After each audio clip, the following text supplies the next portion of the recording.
all of you. This is a wonderful crowd, and we're very, very pleased to have you. Many of you have been here for at least one, if not several, of Ambassador Peter Galbraith's lectures. He has been here for 5 years to talk to us, and we're very fortunate that he has agreed to come again.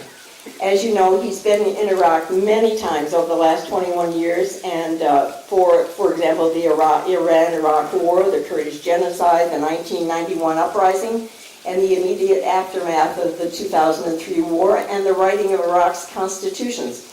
He draws on nearly 2 decades of involvement in Iraq policy, working for the U.S. government to appraise what is concerned and what will happen. Last year, he authored a book, The End of Iraq, which many of you may have read. This year, he has a book coming out this very month called After Iraq, Cleaning Up After America's Biggest Foreign Policy Mistake.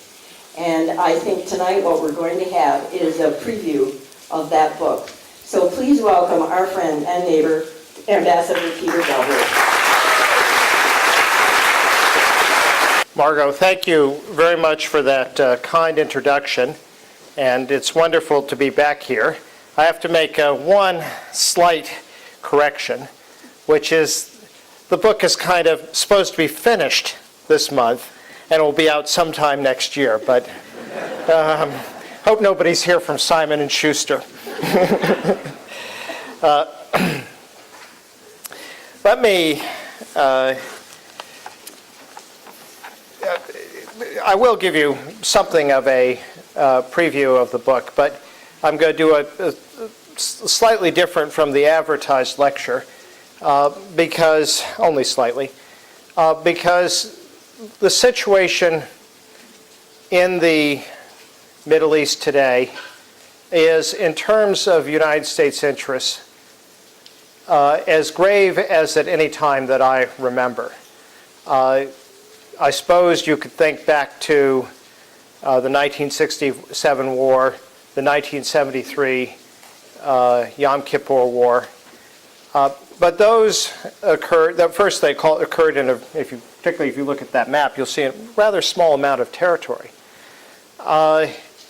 And second, they didn't engage U.S. interests in the direct way that the 3 countries that I'm going to talk about tonight do. That is to say, Iraq, Iran, and Turkey.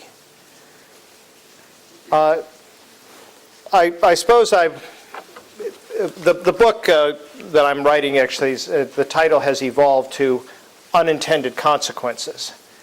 And it addresses the unintended consequences of the Iraq War. Now, almost anything we do in foreign policy has unintended consequences. I mean, it's hard to think that in 1953, when the armistice was concluded between North and South Korea, that anybody anticipated that sort of leaving North Korea there would 60 years later lead to some kind of nuclear threat. But in the case of this war, the unintended consequences are so radical and so immediate, and in terms of the planners, so unanticipated. For example, a war that was intended to bring democracy to Iraq has instead led to chaos, civil war between Sunnis and Shiites, and the country being broken up. A war intended to make America secure from the threat of rogue nations with weapons of mass destruction has seen North Korea go ahead because we were preoccupied with Iraq, withdraw from the NPT and test a nuclear weapon.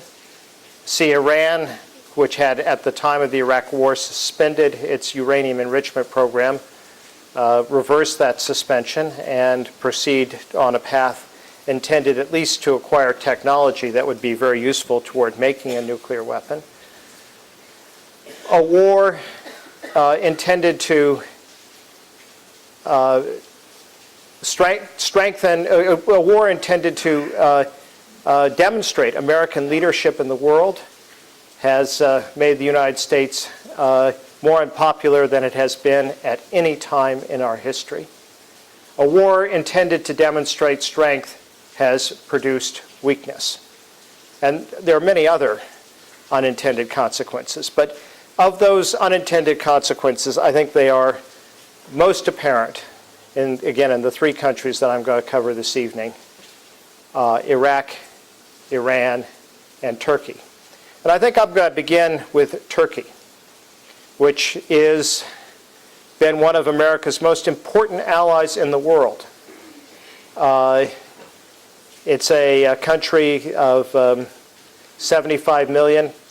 It is by population either just behind or possibly ahead of Germany as the most populous member of NATO.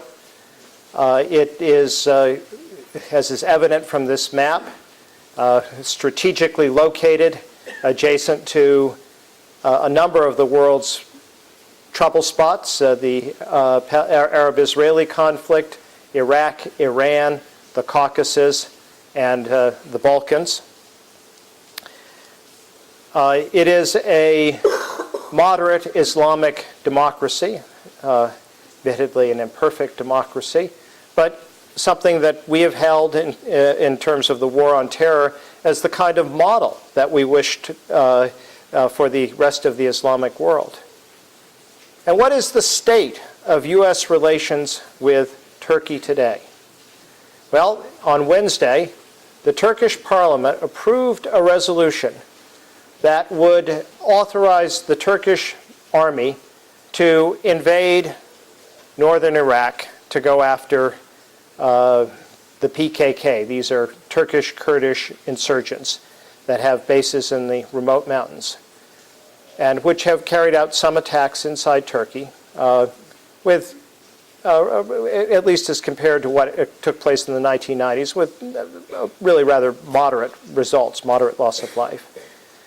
But that invasion, if that cross-border attack or that invasion, if it took place and if it were large scale, would have the effect of destabilizing the only secure, stable, aspiring to be democratic and pro-American part of Iraq, that is, Iraqi Kurdistan.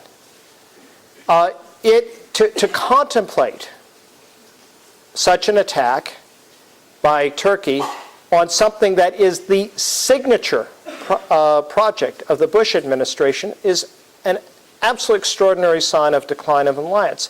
And it isn't just the Bush administration, but it's something that is really aimed at all Americans at a time when we have 160,000 troops in Iraq in a very difficult situation, the thought that the chaos might spread. But that is a sign of the mismanagement and of the deterioration of the U.S. relationship with Turkey. Just another statistic, in the year 2000, the United States had a 60% approval rating in the polls conducted in Turkey, in the polls conducted by the Pew Charitable Trust. And the President of the United States at that time, Bill Clinton, had a 70% approval rating. In the most recent poll, the approval rating of the United States in a country that is the second most populous NATO ally, a partner of the United States since Harry Truman extended U.S. protection to it in 1948, the popularity of the United States stood at 9%, and the popularity of the U.S. president stood at 3%. Now that's not a problem of the Bush administration. That is a national problem.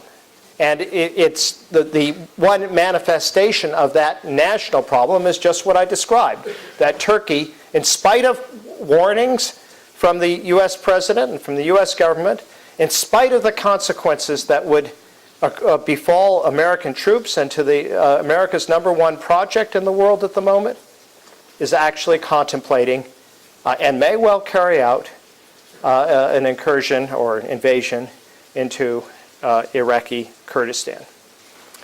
I will come back to Turkey, but let me turn to the second of these countries, Iran. In Reno, Nevada, in his continuing effort to explain why we should fight the Iraq War, on the, I believe it was the 28th of August, speaking to the American Legion, President Bush offered a new rationale. He said, imagine a situation in which a large part of Iraq was controlled by a militia backed by Iran. And it is to avoid that result that we should be continuing to fight the Iraq War. But the fact of the matter is, a militia backed by Iran does control a large part of Iraq. And that militia is today called the Iraqi Army.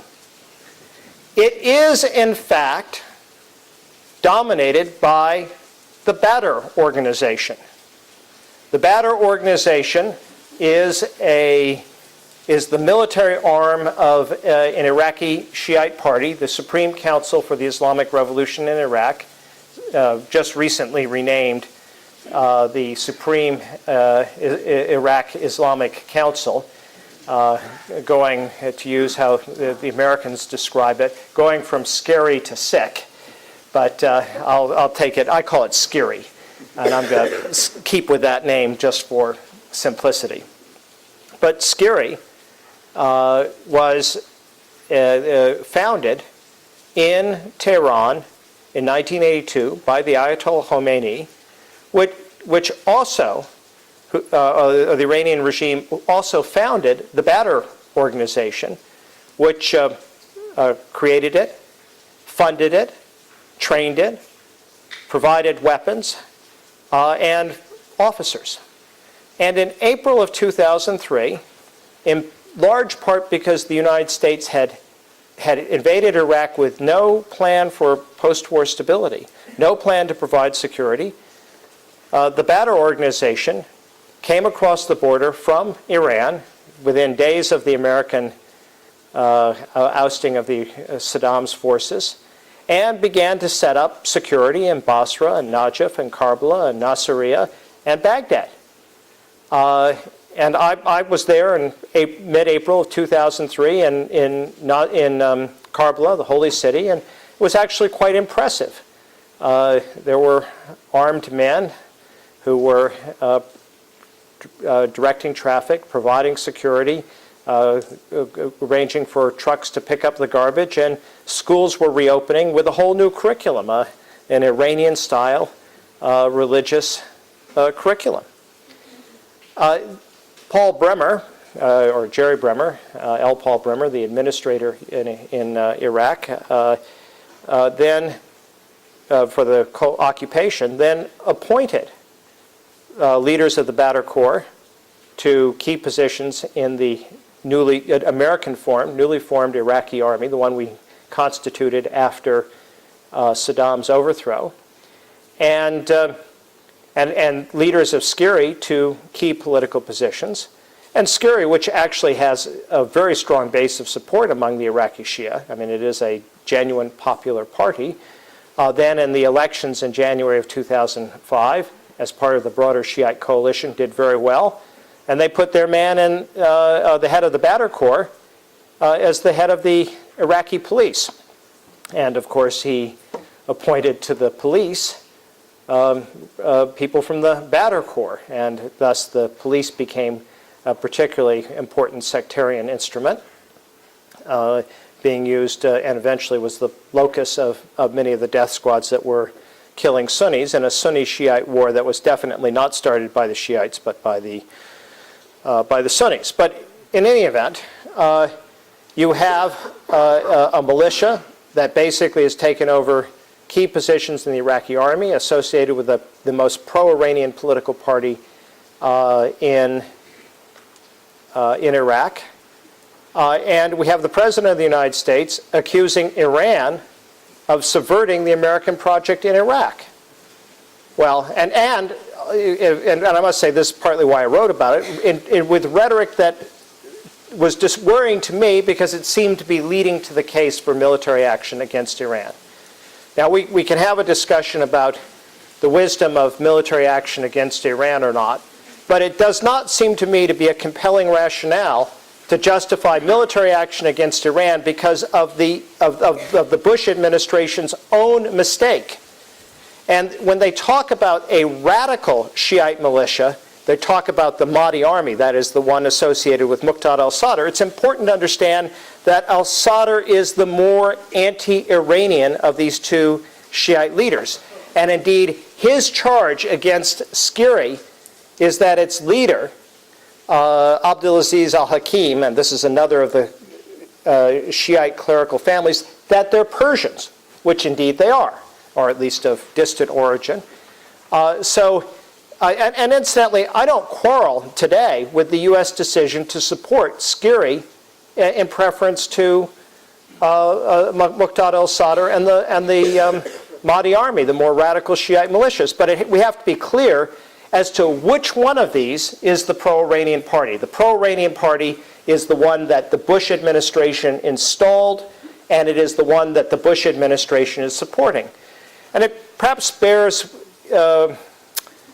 it's useful to listen to what the Iranian leaders say. I have quoted in a piece in the New York Review of Books, which I think has been passed out here, I quote the deputy foreign minister of Iran being asked about whether Iran was subverting and opposing the government of Iraq and supplying weapons that were being used to undermine it. And he said, "Why would we do that? We support this government more than anybody else in the world. This charge is illogical." And President Ahmadinejad said exactly the same thing at the United Nations. And another of Iran's deputy foreign ministers said the same thing. He said he appeared at a conference on stabilizing Iraq in Baghdad that the Americans were at. And he said, the only reason we're in the same room with those Americans is because of how much we love this government in Iraq. So, in any event, if we have a debate about military action against Iran, I think it's important that we understand that Iraq does not provide a plausible basis for it. But what about Iran? Iran's nuclear program is a source of concern in my view. It is,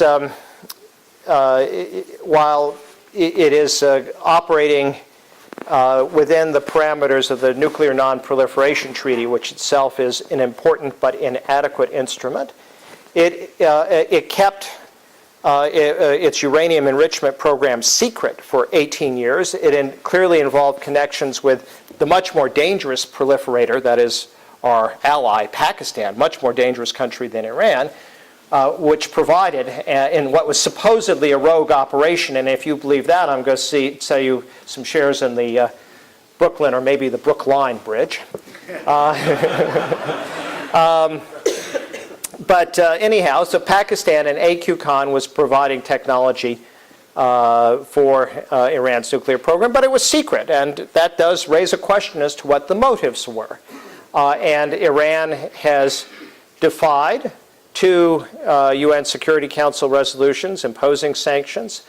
It has turned down a number of proposals for settlements of this.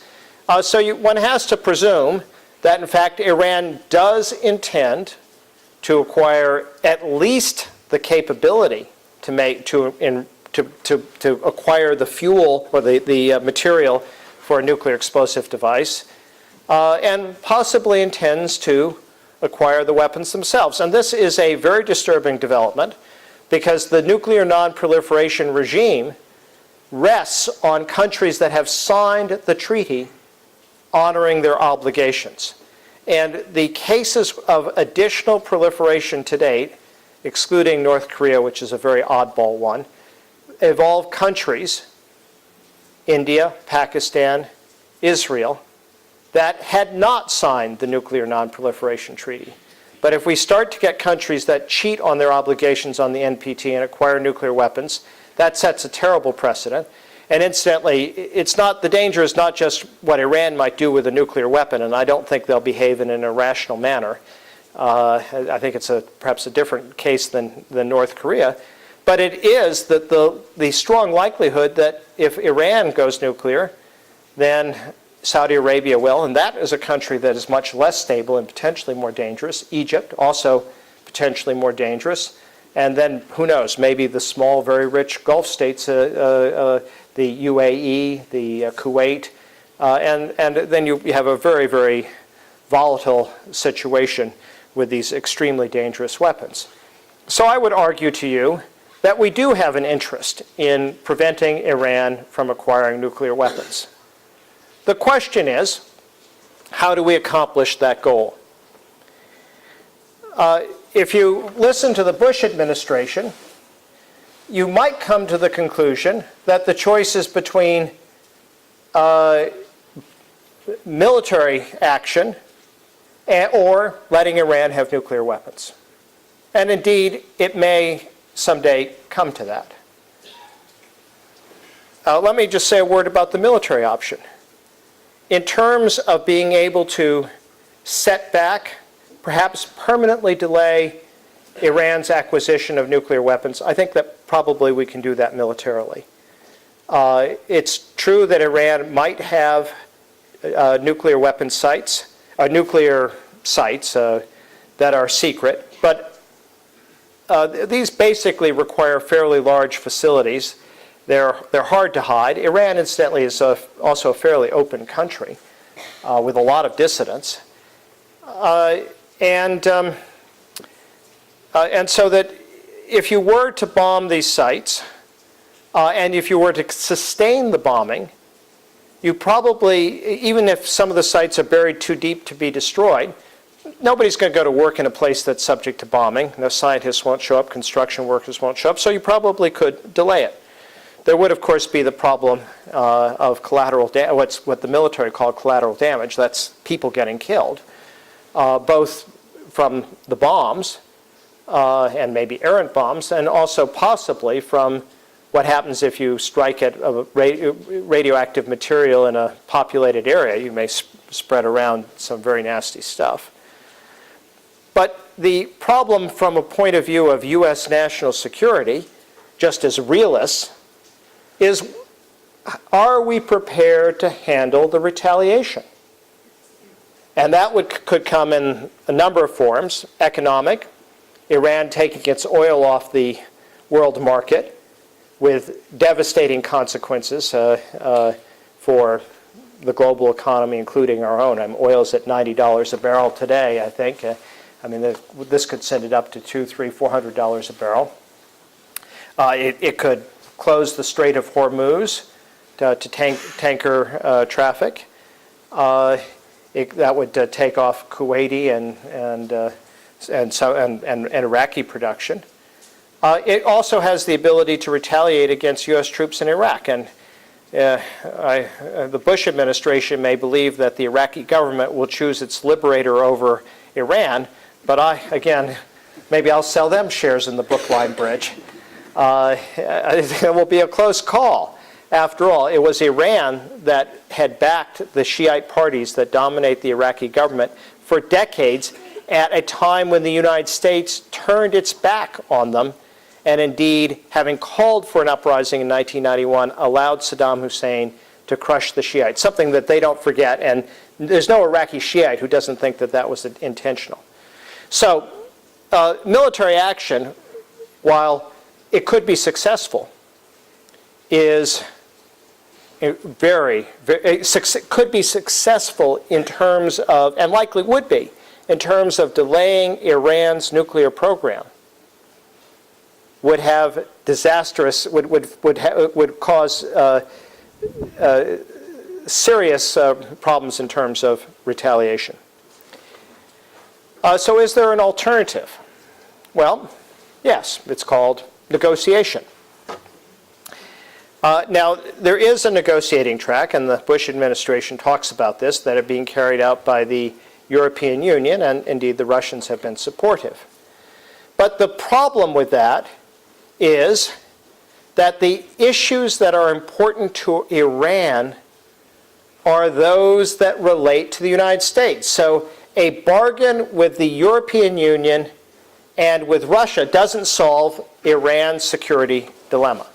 That's a problem with the United States. Well, I guess I don't have all of Iran on the map, but if you look at the world from Iran's point of view, you have the Americans to the west in Iraq, you have the Americans to the east in Afghanistan, you have the Americans to the north in Central Asia, and you have the Americans to the south in the Persian Gulf. And you have the Americans making very threatening statements against Iran. Plus, you have the American president in his second inaugural address basically calling for regime change in Iran, throwing our lot with the Iranian people against the regime. And so, again, looking at this from the perspective of the leaders of Iran, the United States is your problem, and so why make a deal with the European Union and Russia if that doesn't solve your problem? Could there be a deal with the United States? Well, in May 2003, Tim Guldeman, whom I actually know because he was the head of the OSCE mission in Croatia, Swiss diplomat, by now ambassador to Tehran, came to Washington, and Switzerland handles diplomatic relations for the U.S. and Iran since we don't have direct diplomatic relations, with a proposal that came from the Iranians. It was a non-paper, so it didn't have any signature on it, but this is the way proposals are floated. And basically, the Iranians proposed a deal. The deal was Iran would apply all the relevant protocols to ensure full transparency of its nuclear program. It would support a democratic and non-religious government in Iraq. It would stop support for Hamas and Hezbollah for activities against Israel or in Israel. And it would cooperate against al-Qaeda, against terrorism, especially al-Qaeda. And what did they ask in return? They asked that the United States take Iran off the list of terrorist countries and take it off the axis of evil, that we suspend economic sanctions, that we cooperate with Iran in fighting terrorism, particularly the Mujahideen-e-Khalq, which is an Iranian opposition or terrorist organization that has operated, supported by Saddam Hussein, that was operating from central Iraq. Now, this bargain, if we look at it more closely, what was it the United States was being asked to give up? Take Iran off the terrorist list and off the axis of evil. Well, these are pretty much just labels, so we'd have to give up some labeling. We'd have to lift economic sanctions, which no longer had much of a punitive effect because the Iranians had found new markets. And we would cooperate against the Mujahideen-e-Khalq, an organization that the U.S. State Department has said is a terrorist organization. It's on our terrorist list of organizations. But the reaction of the Bush administration in this heyday of mission accomplished was, we don't negotiate with evil. And so the bargain was lost. And incidentally, there's no way we're going to get back to that, because in May 2003, we were at the top of our game. We'd swept away Saddam. It wasn't clear how disastrous things were going. And Iran, the president of Iran was Khatami, not Ahmadinejad, much more moderate reformist figure. Nonetheless, that it does strike me as the basis for a possible bargain with Iran. And the bargain, to simplify it, would be this. We give up on regime change in Iran. We give up on the hostile rhetoric toward Iran. We lift sanctions. We cooperate.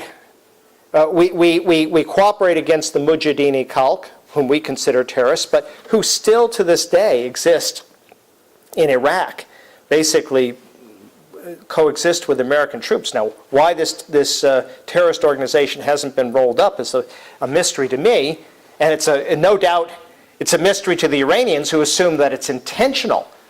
So we cooperate against the Mujahideen Khalq, we roll them up. And in return for which we get some kind of freeze or other arrangement on Iran's uranium enrichment program. Maybe the Russian proposal where the Iranians could do the enrichment on Russian soil. Or maybe, I think it's going to be very hard at this stage to persuade them to give up on enrichment. This has become an issue of national pride. But you find some formula that helps bring it under control. It's not as good as the bargain that was proposed in 2003 by any means. But the test of this deal is as compared to the alternative. The alternative being Iran going nuclear or military action with all the attendant consequences. I don't know if this deal can be negotiated or not. But I can say that it's worth trying because the alternatives are much worse. Okay, let me turn now to the third of the countries, which is Iraq. And just a few words on where we are today and what I see for the future. Since I last spoke to you about this, of course, we've had the surge. President Bush's new strategy, which has involved sending in an additional 30,000 troops, moving them out of the bases where they had operated to live with Iraqi units, increased emphasis on enacting benchmarks for reconciliation,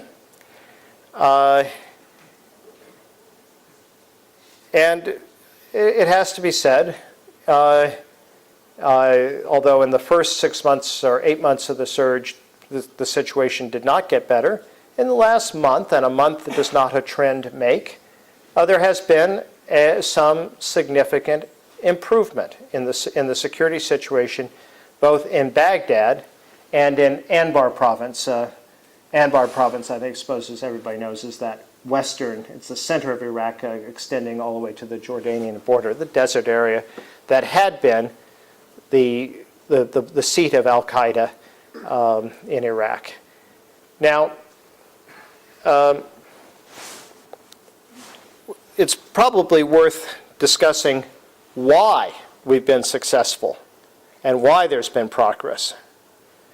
In the case of Anbar, where the progress is really significant, what happened was the tribal sheikhs, who were the old establishment, the Baathists, the Saddam's boys, turned on Al-Qaeda, partly because Al-Qaeda, very strict Islamic fundamentalists, were killing some of these sheikhs, were imposing very strict Islamic law that the sheikhs, who were people who enjoyed life, didn't wish to accept, and were actually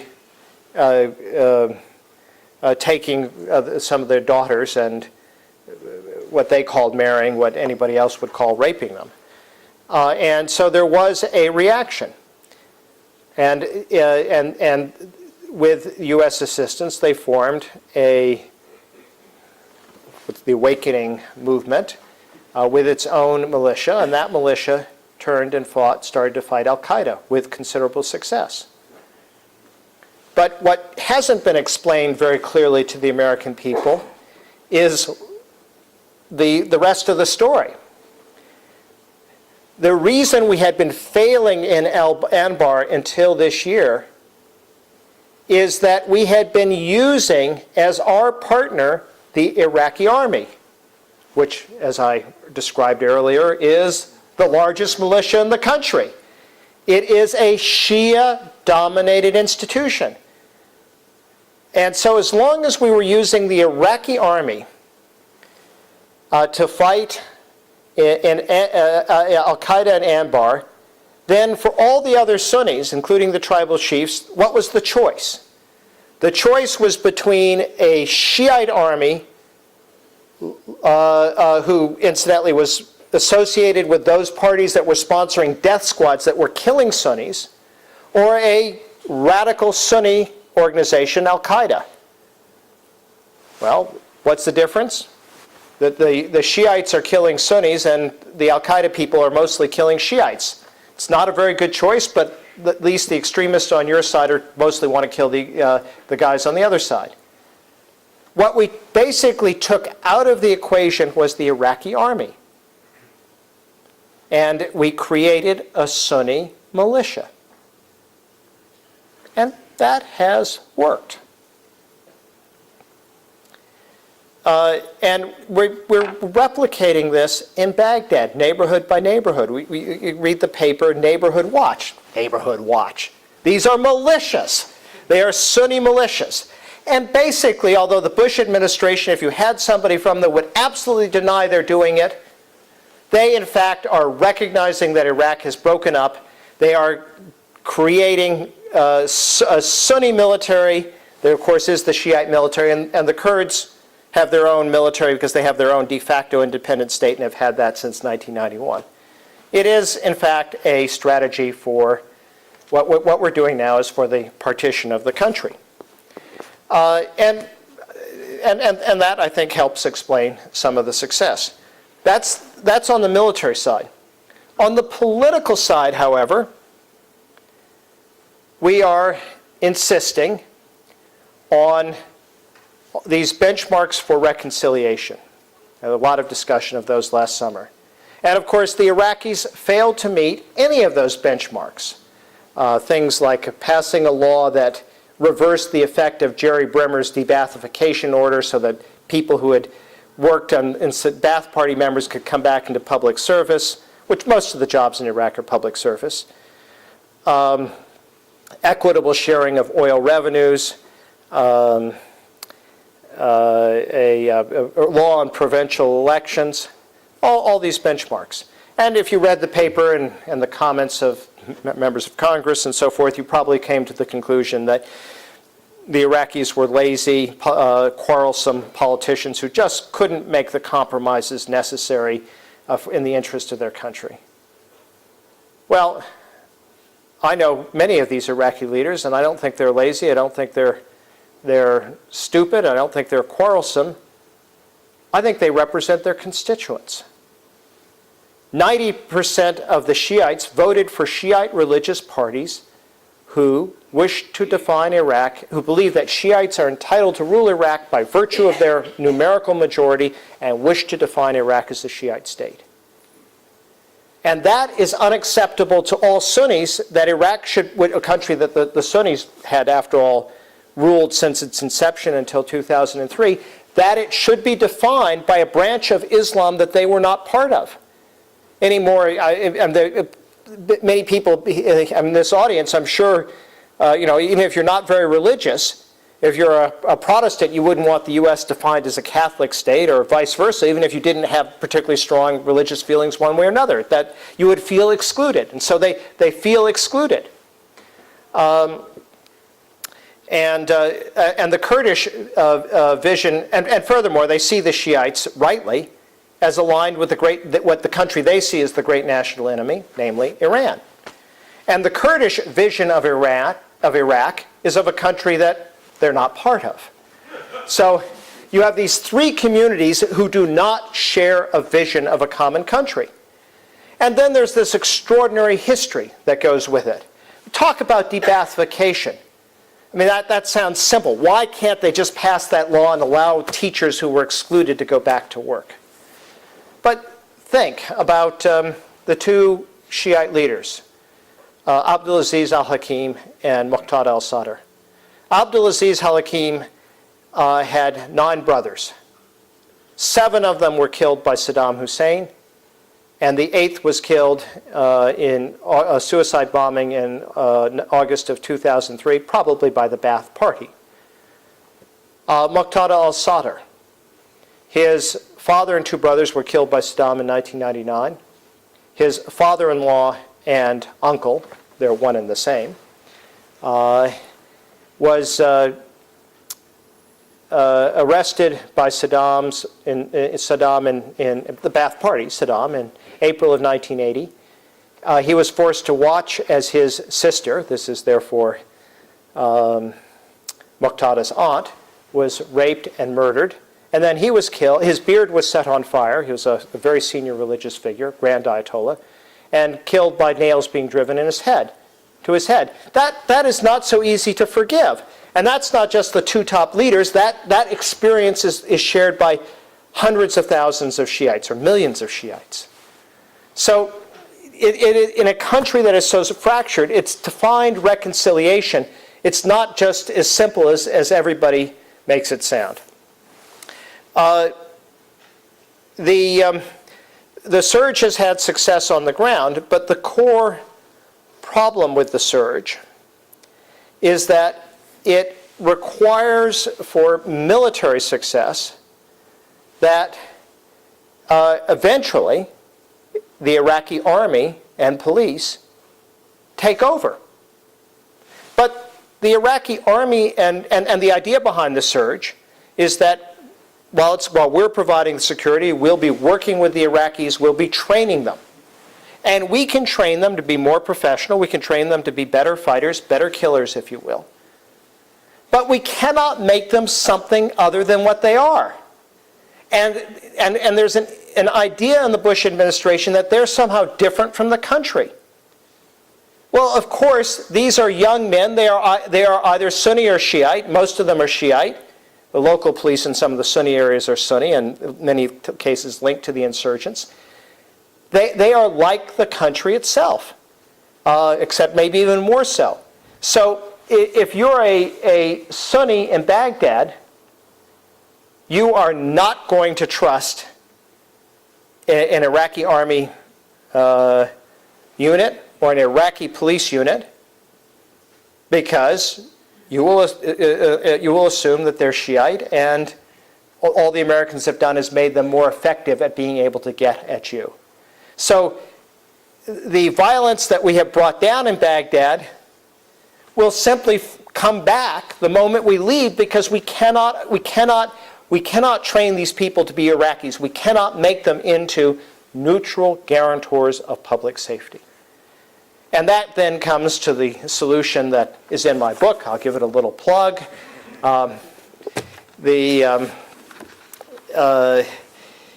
Which is to, and it's embodied in the Iraqi Constitution, which is to, our focus ought to be working with the Iraqis, not to impose our partition solution, but to implement one that they themselves, that is in their constitution, of creating a Sunni region, a Shia region, and in the case of Baghdad, if it's not possible to share the city, then in some way to divide it. I don't know if, again, just as I said, I don't know if it's possible to negotiate a deal with Iran. I don't know if it's going to be possible to solve the Sunni-Shiite war by this kind of solution. But the alternative is for that war to be fought out to its conclusion, which will be a Shiite victory. Baghdad will become a purely Shiite city, and the Sunnis will be in an enclave in Anbar.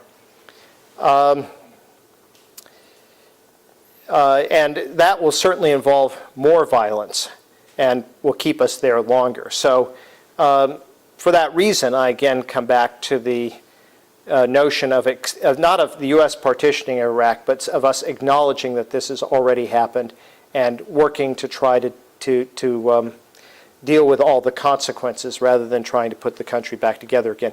Oddly, we've acknowledged that on the ground level, particularly with these Sunni militias, but we now need to match our political strategy to what's going on the ground.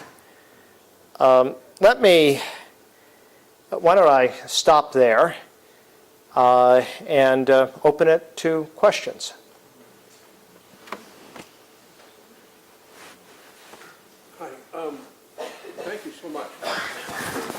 so little actual information. I wonder if you could say anything about the so-called Long War. I'm referring to a brief that was put together by the Joint Chiefs of Staff, which in my mind is a sort of context for what the heck we're trying to do from the administration's point of view. Have you heard about that? I know you must have. Not that I feel I can respond to it. It depicts the largest country in the world, a Sharia law-driven Muslim state that it comprises this whole area, and which purports to be the whole purpose for the invasion and the occupation and everything else. So your question is, does the U.S. invasion of Iraq and what we're doing now, is it really aimed at preventing the emergence of a pan-Islamic state driven by Sharia law and presumably very hostile to the United States? Yeah. Is there any? Yeah. Okay. That's I got the question, and I don't believe that was the reason for the invasion.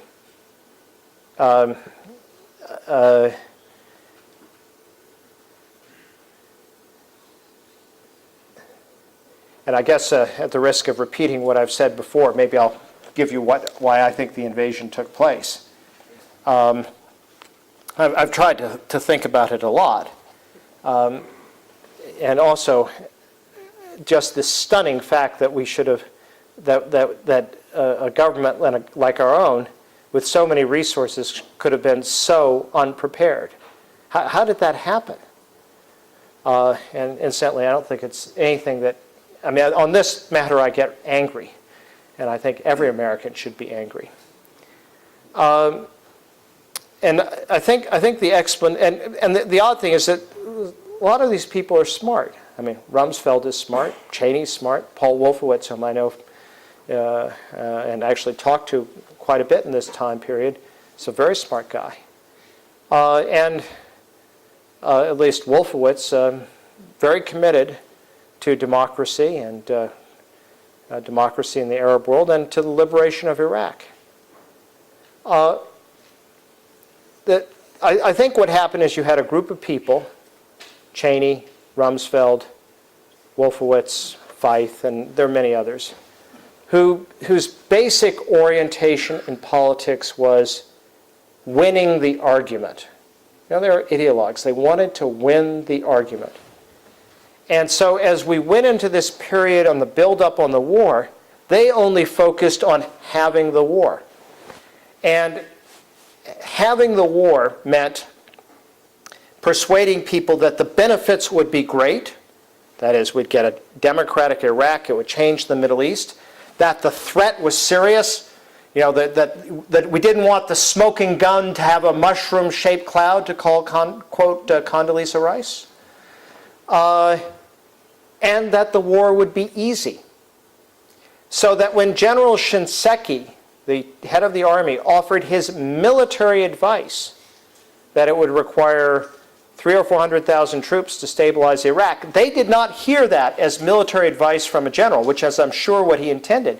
They heard that as disloyal effort by the chiefs to undermine the case for the war. And the real problem with propagandists and ideologues is the first victim of propaganda tends to be the propagandist. So I think they fell for their own propaganda. I don't think they duped themselves, but with absolutely disastrous consequences which are utterly inexcusable. Their failure to plan, their failure to have a security plan that could have easily, and with the troops that we had entering Baghdad on the 9th of April, could have prevented the systematic looting of every government ministry and such important cultural institutions like the museum, the National Library. Things that I think lost us the war on the day we took Baghdad, in essence. That could have been prevented had there simply been a plan, had people been designated to go to these sites. I was in Baghdad a few days later. It was not that. It wasn't very dangerous. I went into ministries alone with the looters.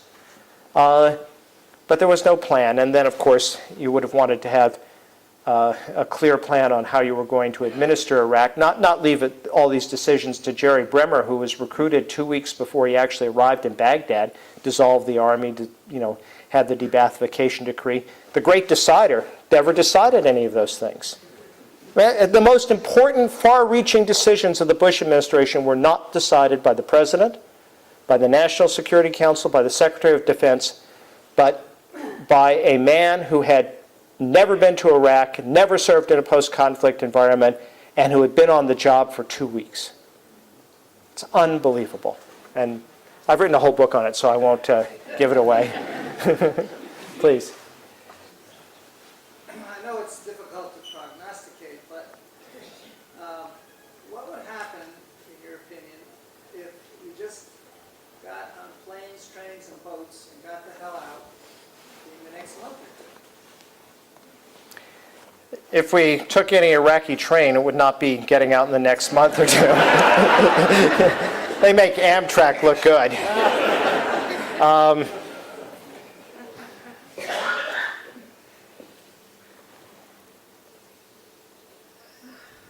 I think the message I would leave with you is if we aren't going to get it right, either the administration or the opponents of the war, that is, everybody else, if we continue to talk about Iraq and Iraqis as if this was a single place. In fact, there are 4 places there, and we have to treat each of them differently. The southern half of the country is Shiite. It is basically under the control of Iran's allies. It is stable. The coalition presence there is only a target.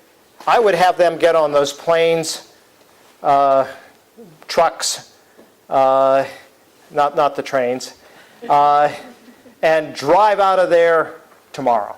Because there's no purpose served by having any forces in southern half of Iraq, except that they're hostages should we attack Iran. And that limits our options with regard to Iran. And that's just from again, not saying we should or shouldn't attack Iran, but just even in a negotiation, and to the extent that the Iranians believe that we have no military option, they're going to be less willing to negotiate. So get them out.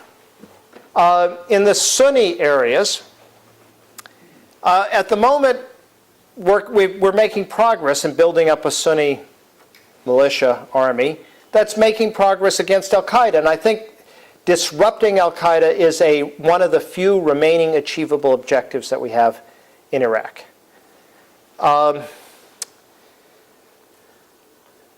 Mind you, just to be clear, al-Qaeda does not exist in the Shiite world. It is a Sunni organization that considers Shiites to be apostates and to be killed. They're even worse enemies because they're lapsed than Christians and Jews and people not of the book. So the al-Qaeda problem, which of course there was no al-Qaeda problem before we invaded, but there is one now, and we can't just ignore that. But it is limited to the Sunni areas. We seem to have found a strategy by which I had recommended long before. I wish they'd read the book before, but of using Sunnis to fight al-Qaeda. It's working. I think it's worth staying around for some time, not too long, because we ourselves will become the targets, and see that succeeds. With regard to Baghdad, I would stay long enough to see if there's going to be some kind of partition of the city, some arrangement to provide security. But I wouldn't stay too long, because it's true that when we withdraw, there'll be horrific sectarian killing there. But frankly, if we stay, there's going to be horrific sectarian killing. If there was some way we could stop it, then I might say we had a moral obligation to do that. After all, we invaded the country. But I don't think we can do that. I don't think there's any way we can do it. So I would get out of Baghdad fairly quickly. I would keep I would move, actually, because there are no U.S. forces in Kurdistan. I would move a small force to Kurdistan, and I'd keep it there for a long period of time. This is the one democratic, pro-Western, stable part of the country. It's probably the one place in the world where George Bush would still win an election. After all. Oh, and Albania and Kurdistan. They love him. Why? Because he screwed up Iraq. That's exactly what they wanted to see happen to Iraq. But I think we have a moral obligation to people who fought on our side. I mean, whether you think the war was right or not, there's a whole population that basically is imperiled because they sided with us. And it can be protected rather easily. And the force would primarily be a deterrent to Turkey, Iran, and the Arab Iraq. That's what I would do. I would not be in favor of just pulling out over the next month, because the image you bring up is of one country when really there are 4 different problems. I would also like to thank you for coming and helping to educate us on what's happening in the Middle East. And I think you've done a brilliant job. I agree with everything you say. It's wonderful. What I feel like we don't know as much about as Americans is what's happening in Washington. And one of the problems I think we're facing right now is that we keep referring to this as a war instead of an occupation. And if we look at it more as an occupation and a protection of the oil in the area, we might have a greater understanding of why the troops aren't coming home. And I wonder if you would address that, if this is just my conspiracy theory, or if there is a reason why even the Democrats talk about leaving troops there and not starting a withdrawal and having a 5 or 7 year plan or 10-year plan. Is that, are we really just occupying the Middle East? We've almost got it sewn up there for oil. And if we just said we were doing that, wouldn't it be a nice, clean, we could do it a much cleaner way than if we were trying to bring democracy and all of the other. The question, I'm supposed to restate them for this video camera here. No, it's okay. I'll give a very summarized version of it, which is basically, shouldn't we be calling this an occupation and admitting the fact that we're there for the oil? I think that's a very brief summary of a much more eloquently put question, but I won't try to repeat the whole question.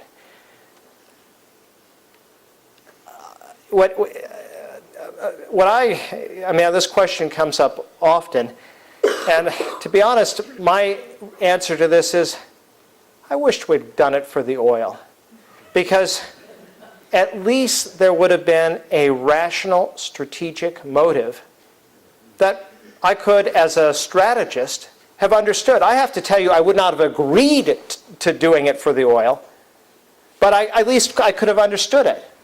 But in fact, I don't think they had even that kind of strategy. I think this was genuinely an ideological crusade, to use the C word, with people who genuinely imagined they could easily transform Iraq into a democracy, and then Iraq would undermine the rest of the Middle East.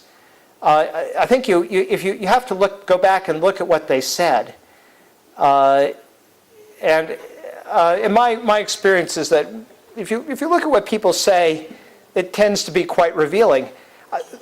Paul Wolfowitz, in testimony to Congress in May of 2003, he's explaining how having created a democracy in Iraq, the Iraqi Shiites, because they live in a country liberated by the United States, that would be a democracy, and they control the 2 holy places of Najaf and Karbala, the 2 holy centers of Shia Islam, that they would be a subversive force as against the Shiite theocracy in Iran. That was a lovely sounding theory. It's too bad he didn't pay attention to the name of the largest Shiite party in Iraq, again, the Supreme Council for the Islamic Revolution in Iraq, That does not really connote secular, democratic, pro-Western. But there was that element of self-delusion. And if it was about the oil, we certainly haven't done a very good job. I hesitate to compare the price of oil before and now. So, please. Could you talk about the refugee situation, both from a humanitarian perspective, most important to me, but also from a destabilization of the region perspective? The question was about the refugee situation, both from a humanitarian and a political perspective. I think it's very important to understand, people toss around the phrase, there are 2 million Iraqi refugees outside of the country. And the implication is that the floodgates are kind of going to open and the whole population might eventually leave. And this is, again, where the word Iraqi is very deceptive. Who are those 2 million refugees? Well, the population of Iraq is 26 million, 60% Shiite, so what's that, 14 million? I'm not going to get the figures right, you'll forgive me. About 6 million Sunnis, about 6 million Kurds. That works out, 14 million Sunnis. Shiites, okay, I got it right. Anyhow, of the 6 million Kurds, there are no Kurdish refugees. In fact, Kurds who had been fleeing Iraq for decades are coming back to Kurdistan, which is booming, over full employment, rapid growth rate, secure. Shiites, some Shiites are fleeing, but other Shiites are coming back to Iraq from Iran, where many were refugees. The refugees, the 2 million refugees who are going to Sunni countries, Jordan and Syria, are Sunni Arabs. Plus some secular Iraqis, mostly Shiites and Sunnis, but people who don't, sort of Western oriented. A lot of the professional classes. But numerically, it's really a Sunni Arab problem. And it's not going to get too much worse because already a third have left, and so there isn't that much more space for people to leave. Obviously, we should be helping the countries where they've gone, and that may mean holding our nose with regard to Syria, but it is Syria is not a rich country, and those people need help. And we ought to be looking to try to create the conditions, and again, I would say the establishment of a Sunni region, not by us, this has to be done by them, and providing some degree of stability might encourage people to return. Thanks for the great explanation of where we are, of why we are where we are today. Are there any lessons to be learned or applied from the disarmament and the reconciliation of South Africa to what's going on there today? To Iraq and Iran?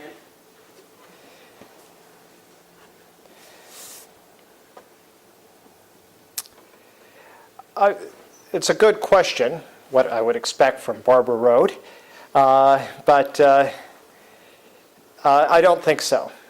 The problem is that the scale of what has happened in Iraq is so extreme as compared to what happened in South Africa in terms of the numbers, and to some degree the turnaround is so much more complete. I mean, in South Africa, you couldn't have too much justice because the perpetrators were still there and they still held the position of power, and they voluntarily surrendered it. But in Iraq, the perpetrators committed 1,000 times worse crimes, and they're overthrown and in prison or dead. So, it's very hard to have a Truth and Reconciliation Commission. Somebody gets up and says, I ordered the killing of 180,000 people. I'm really sorry. And you say, okay, go live on your pension. I mean, that just isn't possible. So what I think Iraq needs is genuine justice, just as truth and reconciliation was not a possible solution in Bosnia. And this often came up, and I strongly opposed it. I said what's required is justice, and there is justice there. But I would rather have had international trials than the Iraqi trials, but I think the verdicts of these Iraqi trials have been fair, and the evidence has been overwhelming, even if the elements of the process haven't been fair. That justice has taken place. And it's important to remember, on the part of everybody who's critical of this war, including me, just how evil the Saddam Hussein regime was. It was a regime that committed genocide against two communities, the Kurds and the Marsh Arabs, that killed 400,000 Shiites, 300,000 in a few months in 1991, in just the most cruel manner. So I think there should be justice. Has there been significant improvement in hospitals and schools in Iraq since things are getting better in some areas? Yes. In fact, this is another part of the story. Of course, the question of the country in Kurdistan, when Saddam's rule ended there in 1991, there were 1,000 schools and 1 university. Today, there are 4,000 schools and 4 universities. And incidentally, one of them, the Sulaymaniyah University, now has more women students than men students. Not unusual here, but probably one of the few places in the Middle East where that's true. And all of them have medical faculties, which are where the curriculum is in English, and the testing is done by Britain, and they're sort of British board certified. In the South, services have improved because that area was starved by Saddam Hussein. There's more electricity in the South than there was in Saddam's time, because what had happened was Saddam ensured that there was 24-hour electricity in Baghdad. Well, now the country's broken up. The South runs itself. Since the electricity comes from the South, guess what? Basra has 24-hour electricity, and Baghdad has 4-hour electricity. So in a lot of those places, things are better. In Baghdad and in Anbar and Diyala and other of these and contested areas, conflict areas, things are undoubtedly worse, including on schools and hospitals. Oh, Peter, do we have time for 2 more questions? Sure. Is that okay? Are you at all hopeful that members of Congress or the military or any other group in the United States can start to put the brakes on this administration's headlong rush to further disaster? The question is, am I at all confident that members of Congress can put the brakes on this administration's headlong rush to further disaster? Or the military or anybody else? Or the military or anybody else? Can they be stopped? I think that's the short. Well, first, on Iraq, I think it is abundantly clear that the president's plan is to run out the clock on his administration and hand the problem off to his successor. And I suppose the sports metaphor is right for this guy. I think that is hugely irresponsible, because we simply are committing American lives to a project where there is no chance of success. What we have to understand about Iraq is that the president's goal, which is a unified, democratic, and stable Iraq, is unachievable. And if you accept that it's unachievable, I mean, just to tell you, what would it take to achieve it? We'd have to dismantle the Shiite theocracies in the south and in much of Baghdad. We'd have to persuade the Kurds to give up what is an independent state where they have their own army, where they ban the Iraqi army and flag. No chance of that. We'd have to end the Sunni Shiite civil war. We aren't going to be able to do that. And yet this remains the mission. If we acknowledge that the country's broken up, then we can get out much more quickly. Not every part of it, because that doesn't make sense, but we could get out quickly. But the president refuses to acknowledge that. He has failed and that he cannot accomplish this mission. Can they be stopped? I think the military, the uniformed military, incidentally, is beginning to speak up. I wish they had done so more strongly in 2003, particularly about the planning. And I think a lot of them, of the flag officers, the generals, the people with all the stars, did our country a disservice. And it's nice to hear them speaking out in retirement, but you kind of wish they had spoken out more, not publicly, because that's not the job of somebody in uniform, but they'd spoken out more strongly in internal circles. I think that they will speak out against an invasion, an attack on Iran, because they will know the consequences. I don't know that there's much that Congress can do about it. The president, has the power to order the planes, and it won't be a land invasion. It would be some kind of airstrike. And the Congress, I know there's great disappointment that the Congress has been unable to end the war. The fact is that the Democrats have very narrow margins in the House and Senate. It would require 60 votes to pass something in the Senate because of the way the Senate rules work, and it would require a 2/3 vote to override a presidential veto.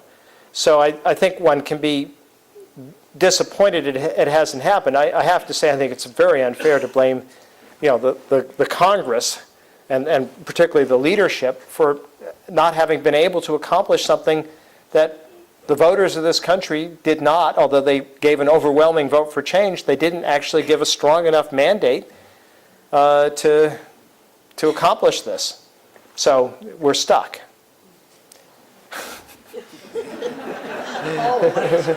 I don't know. Over on the left here. What would be the reaction in Turkey and Iran to either an independent Kurdistan or a quasi-independent Kurdistan? The question is, what would be the reaction in Turkey and Iran to an independent Kurdistan or a quasi-independent Kurdistan? Well, those, of course, are actually quite different things. A de facto independent Kurdistan already exists. As I said, it has its own flag. The Iraqi flag is illegal to fly there. It has its own army. The Iraqi army is banned from there. The central government has no presence there.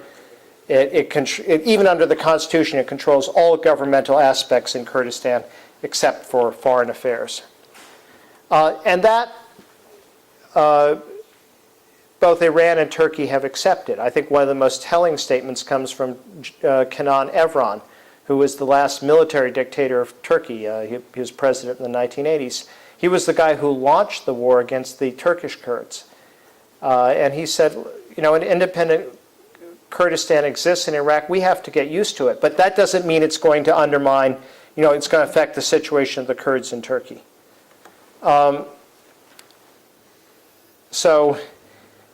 Turkey's been very pragmatic in Kurdistan.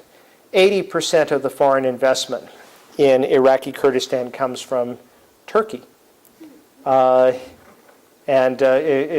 including actually the biggest of the oil concessions that the Kurdistan government's given out, not the Iraqi government. And the Turkish government's been very supportive of that. And there are people in Turkey who go further, who basically say, well, maybe this, they hadn't really wanted this to happen, but now they're thinking, maybe this isn't so bad for us. After all, who are the Kurds? They're secular, they're pro-Western, they aspire to be democratic, and they're not Arabs. They're like us, and they'll be a rather good buffer against an Iranian-dominated Shiite Iraq. And if they're independent, they're landlocked, they have to be dependent on somebody, us.